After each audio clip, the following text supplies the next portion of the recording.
Hello, if you are watching this video, it means you have most likely come here to watch how to make Manka's puff mix. Yay, I'm excited to show you what to do. My name is Manka and this is my recipe. It was handed down to me by my mom and it's the bomb. That's why I decided to create my own puff mix. And so today I will show you. I have two packs with me. This one is sealed and this one is not, so this is the one we're going to be using. You need a bowl, measuring cup for your water, and then saran wrap or foil wrap, whichever one. Make sure your bowl is big enough for your puff to rise. So first thing, we're gonna open up our puff mix and we're gonna pour it out into our bowl. It's a lot of flour. So there it is in the bowl, poured out everything. And now we're just gonna add some water. It has to be warm water because if your water is cold, it's gonna take longer for your puff to rise. So the hotter your water is, don't make it too hot so that you do not burn your hands. Just get warm water. So far I have added 2 cups of water and my hands are clean, so I'm gonna go ahead and just start mixing. And then now I'm gonna add the 3rd cup of water and just keep mixing.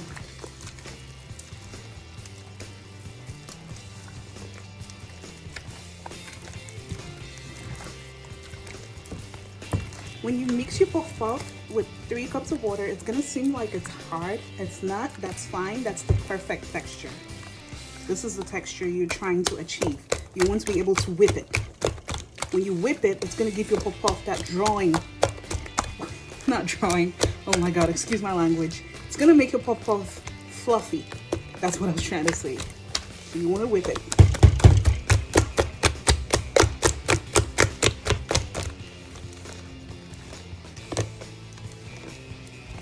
Done whipping and mixing, we're gonna cover it so that it's airtight so your puff can rise. Normally you want to use saran wrap for this, but I am out of saran wrap. So you cover with your saran wrap and then you take a nice clean cloth and then you cover it again.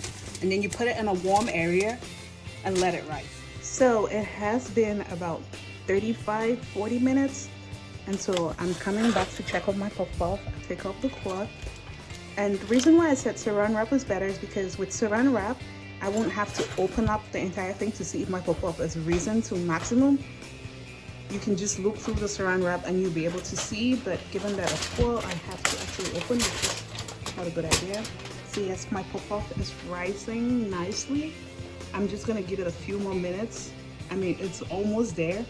How do I know that it's almost there? When you see the little holes, if I let it to stay for too long, it's gonna fall.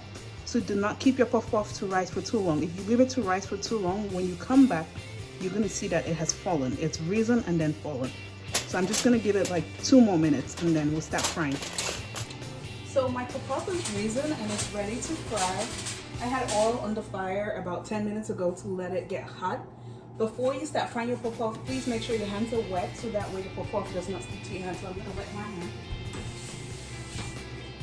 And then I'm just gonna take some puff, roll it, and we drop it. The way you know your oil is ready, when your puff goes in, it doesn't stay at the bottom of the pot. It doesn't sink. And you want your fire to be on medium heat, not too high, because if your heat is too high, your puff is gonna look burnt on the outside, but it's not ready on the inside. This is what our puff looks like now that it's done, and it's still very hot too.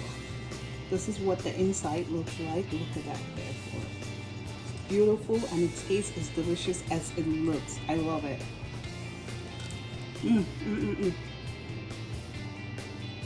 I love eating my puff hot, so do not try this if you're not used to eating hot puff.